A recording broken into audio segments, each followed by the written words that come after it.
Hi, everybody. This is Paul Hitchcock. Welcome to Wealth Protector TV. This is our channel at our law firm, Barth Calderon. We're an asset protection, estate planning, and business planning firm located in Southern California, and always striving to bring you interesting topics that can help you in some way in your personal and business life. Really excited to have my friend and colleague on today, Earl McCoubrey. Earl, welcome. Thank you. Thanks for having me. Absolutely. And Earl is a licensed commercial real estate loan officer. And Earl, you're affiliated with Fidelity Bancorp Funding in Santa Ana, California. That's near us in Orange County. You finance apartment buildings, industrial and warehouse buildings, some retail and office buildings, and other commercial property types in the 7 counties of Southern California. You've been doing it for 17 years. Did I get all that right? Yes. Fantastic. Well, Earl, obviously there's a lot going on in your world. Everybody's asking about it. It's in the news, with rates doing what they're doing, the economy, happening. And so I've got some pointed questions. You and I were talking offline that we will really want to drill into here that you're getting asked about and people care about. So let's jump into this. First of all, characterize the commercial real estate finance market right now. What's going on? Well, in thinking about this, I'm reminded of years ago when I used to be a road warrior. I used to travel the US and Canada for about 8 years for business. And I remember hopping onto an airliner at Los Angeles Airport headed for New York or Montreal, and the pilot coming on the intercom and saying, "Well, folks, we plan on about a 5.5 hour trip, but I've got to tell you, over the Great Plains, we're going to have some really rough weather. And so we're going to have all the flight attendants do all the food and beverage service for you. But then when we get close to that, we're going to have them sit down and strap in because it's going to be rough." Yeah. And Yeah. yeah. And so, quite frankly, that's the way we can characterize the commercial real estate finance industry right now. There is some heavy weather up ahead. The reason for that is that about 60% of the commercial real estate finance, the commercial real estate loans that get done are done by regional banks. Oh, okay. And there's a particular phenomenon going on in regional banks right now, where some of them where too many of them are having difficulty financing deals. So some have actually cut back dramatically. Some have actually closed their funding departments for the time being, laid off staff, and are just not accepting loans at all. Right. Those that are accepting loan requests, they take longer for the loans to go through, which a lot of people just don't understand and they don't put up with. I'm going through that on one right now, and it's just taking longer to get things done. And we have to submit better packages, more thoroughly researched loan files, and Yeah, I was going better to ask you. qualified borrowers. I was going to ask you. The process has gotten probably a lot tighter because of that. Yes, it is tighter. Yes, so we have to do much more in preparation, and quite frankly, they really more cherry pick for the better quality deals, including the properties themselves, as well as the financial condition of them, and as far as the moxie or the acumen of the actual borrowers. Yeah, interesting. And Earl, is it important for you to have relationships with the right people at those regional banks? Maybe that goes without saying, but is it something that you make as part of your practice where you've got to develop rapport and a working relationship with them? There are quite a few situations where a property owner or a buyer walks into a bank on his or her own and just goes ahead and negotiates a perfectly good loan with whatever bank they choose. And yeah, that happens. But on the other hand, many transactions, though, depend upon relationship. And oftentimes it's the relationship between a banker and a brokerage, such as Fidelity, that gets the deal done, which is to say that sometimes when a borrower goes into a bank and tries to deal directly, something doesn't get done. But then when it comes through a brokerage such as us, it does get done. So What's up with that? Why is that? Do they like us better than them? No, it's just that we fight these battles all the time. We go through these situations all the time, and we know what underwriters need. And we ask all the questions that underwriters typically ask up front before an underwriter ever sees the loan. And we find out what the opportunities are as well as what the potential problems are in a loan. And we go ahead and resolve those and fix those before an underwriter ever sees the deal. Yep. Oftentimes it's underwriters who Fidelity's been working with for many years. They know us and done a lot of deals with them. And so there's a relationship of trust there. And quite frankly, we know a lot about which underwriters to choose for which particular loans. You know, this loan is not going to fly with so and so, but it could fly with somebody else. So we'll go ahead and take it there. And so it saves a lot of time and it saves an awful lot of brain sugar in getting a deal done. Well, and Earl, what's the cause of the environment we're in right now? I mean, what led us to get to the point where it's so tight and regionals are having all these issues? You know, what's the background? Well, there's a few things going on, but perhaps one of the biggest things going on is interest rates have gone up because of actions by the Fed in order to try to control control inflation, moderate inflation. Quite frankly, the interest rates where they are right now are probably at an equilibrium. That is where the market really ought to be. I hate to say that because I've really enjoyed doing things at the lower rates before, but for the health of the industry and to make sure there's an industry there forever, these rates are probably more favorable than the low rates of before. The low rates of before were unusual. That's when the economy was on life support. That was when the Fed was doing quantitative easing.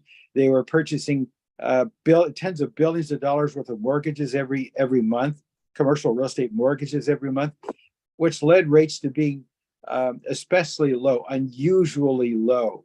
You know, apartment buildings into below 3%, and a lot of commercial properties in the 3s and 4s. And so many of those loans were done. Well, you know, whenever the money that banks lend out is actually depositors' dollars. It's people's rent money. It's people's mortgage money, their food money. It's corporate treasury money, you know. And so depositors need to be able to get that money out at any time. So on demand, they have to be able to withdraw that money. Well, in the meantime, what banks are doing with that money is they're investing that money, because that's how they pay the bills. That's how they stay in business. They have to earn a profit. And so they earn a profit with loan fees and with interest. And so they lend the money out. And then they also take some of the money and then they put it into treasury bills, US government treasury bills. The idea is this: you keep some of the depositors' cash ready for instant withdrawals by whomever walks in the door and needs to withdraw. You know, cash a check, make payroll, you know, whatever, scan your card at the grocery store, whatever. And then you take a bunch of the other money and you put it into short-term investments that are cash equivalents, that is turns to cash right away. So that would be like government bonds, because you convert those back to cash right away in order to meet depositors' needs if you need to. Mm-hmm. The other money you can put into longer term investments, but then if you end up having to go and convert that to cash, you can always sell the loans in the market and then take the cash to satisfy depositors' needs. Right. Okay, so there's those three pools, if you will. So great.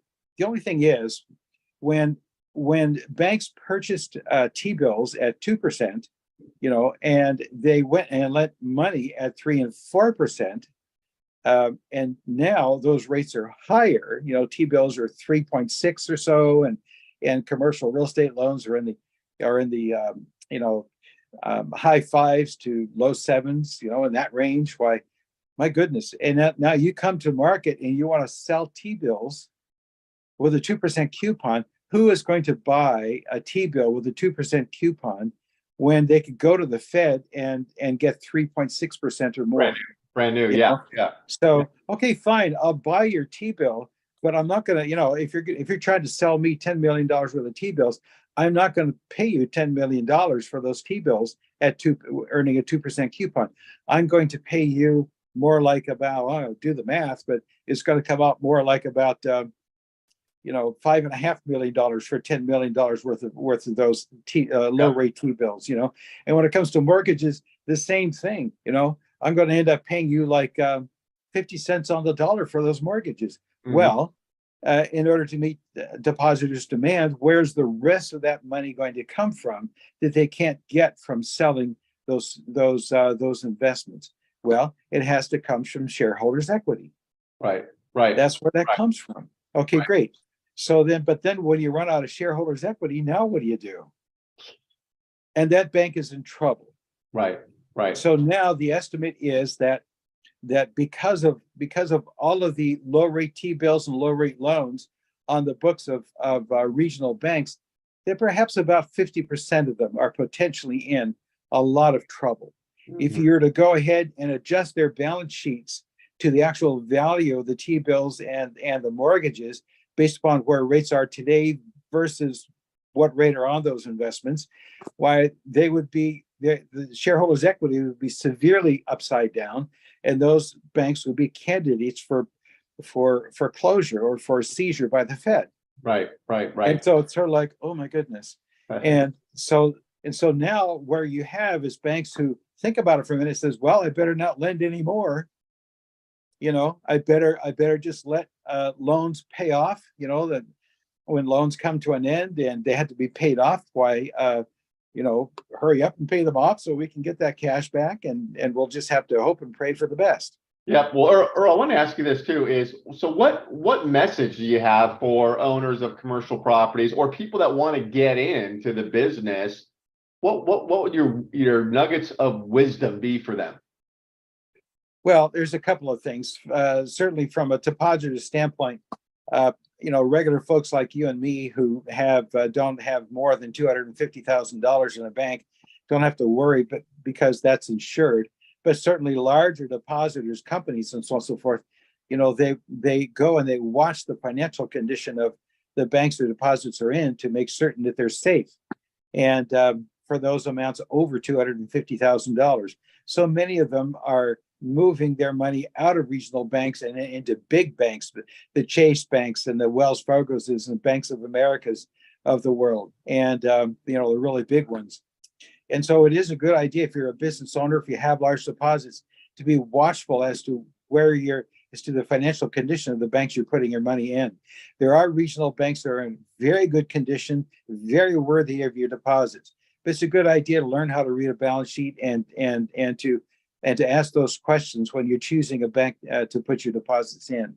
From a borrower's standpoint, from somebody who owns properties and the refinance time is coming up, or for investors who are looking, or business owners who are looking to purchase property, and here in the near future, it's really, really a good idea to allow loan officers to get into your situation as early as possible.